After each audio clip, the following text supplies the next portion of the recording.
Kaixo eta ongi etorri jakindunera. Gaur triangelu zoilarrak ebazten ikusiko dugu bigarren metodoarekin.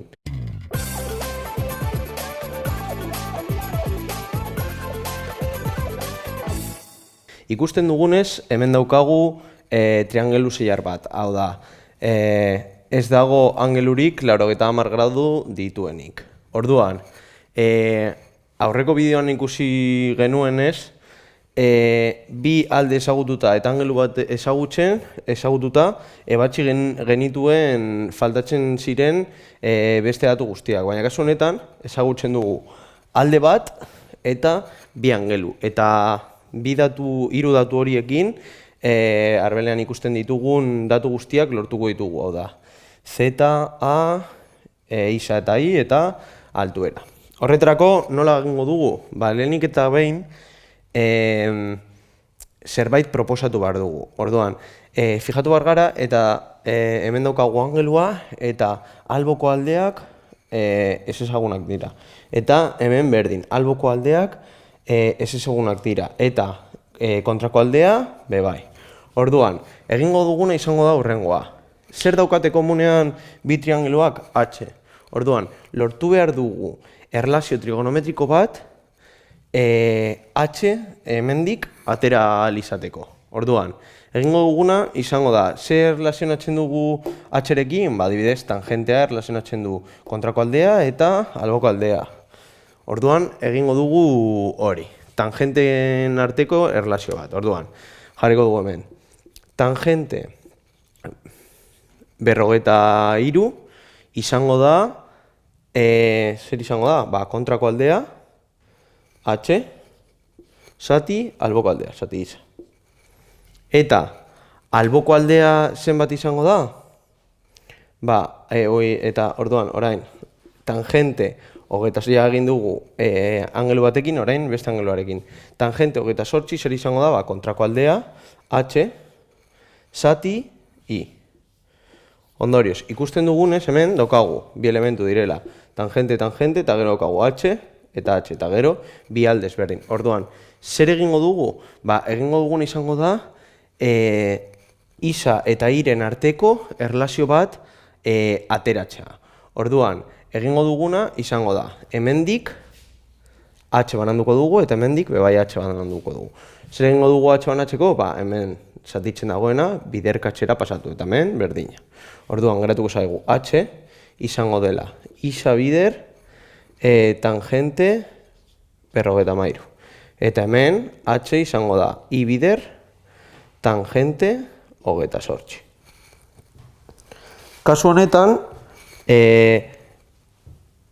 H daukagu, H berdin zerbait, eta hemen H berdin zerbait. Ondorioz, berdindu alditugu bi metodoak. Ondorioz, geratuko zaigu H berdin H dela isa bider tangente 53 berdin i bider tangente 28. Hau, kalkulagailuan sartzen badugu, emango digu 1,53 isa berdin 0,53 i. Hemen, ekuazio bat lortu dugu, gure lehenengo ekuazioa. Isa eta i erlazionatzen dituena. Orduan, orain, pentsatu behar dugu ditugun datu guztiekin, ze beste erlazio atera edo ekuazio atera dezakegu isa eta i dituenak ez ezagunak atera ahal izateko. Orduan, fijatzen bagara, alde hau ezagutzen dugu, dela 97. Eta bi alde hauek ez ditugu ezagutzen. Orduan, hemendik esan dezakegu isa gehi i berdin 98 dela, ezta? Ondorioz, hemen bigarren ekuazioa lortu dugu. Jaitsiko dugu hauen hona. Isa berdin 0. I. Hau, gure bigarren ekuazio. I. Orduan, bi ekuazio, bi ez ezagun, ekuazio sistema bat daukagu. Zer egingo dugu? Ebatziko dugu. Erabiliko dugun metodoa izango da bakantxe metodoa, hau da, isa bakarrik utziko dugu eta gero beste ekuazioan sartuko dugu. Ondorioz, isa izango da berdin 87 ken i. Eta orain egingo duguna izango da, isaren balio hau, beste ekuazioan sartu. Hau da, 1,37 isa, hau da, 87 ken i, izango dela, 0,13 i. Ja, bakarrik daukagu i, beraz, ekuazio hau garatzen badugu, lortuko dugun emaitza izango da, i 62,2 zentimetro direla. Hemen biderkatu behar dugu, hau batxera pasatuko dugu bestaldera, eta hemen geratzen zaigun emaitza zatitxera pasatuko dugu. Eta ondorioz, i lortuko dugu. Behin, idakigula zer gertatuko da, hemendik isa atera ahalko dugula. Ondorioz, hemen i banatzen badugu, zenbat emango digu isa? 24,8 zentimetro. Borobilduko ditugu emaitzak, isa, ja, lortugu isa eta i. Orain, behin ezagutzen ditugula, aterako dugu z, h eta a aldeak. Horretarako, hasiko gara adibidez, arekin. Zer erlazio trigonometriko erlazionatzen ditu ezagutzen dugun aldea eta kosinua kasu honetan, orduan egingo du. Kosinu 28 izango da, esan dugu kosinu, alboko aldea i, zati a, vale. I ezagutzen dugu, a ez dugu ezagutzen, orduan, bakandu nahi dugun ez ezaguna, a izango da. Orduan, nola egingo dugu? A biderkatzen dago, bestaldera biderkatzen pasatuko dugu.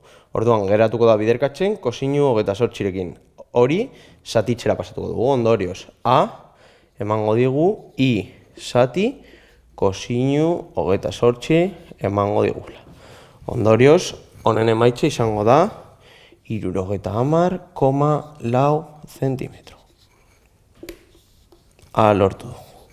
Orain, A lortu dugu, Z lortuko dugu.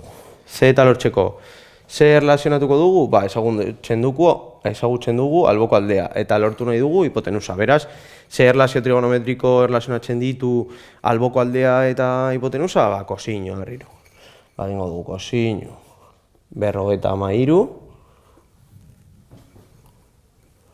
53 izango dela. Alboko aldea, hau da, isa. Zati, hipotenusa, z, lortu nahi duguna. Zer egingo dugu hemendik, berdina. Z bananduko dugu, z. Eta horretarako, biderkatzen pasatuko dugu ona, eta kosinua zatitzen pasatuko da.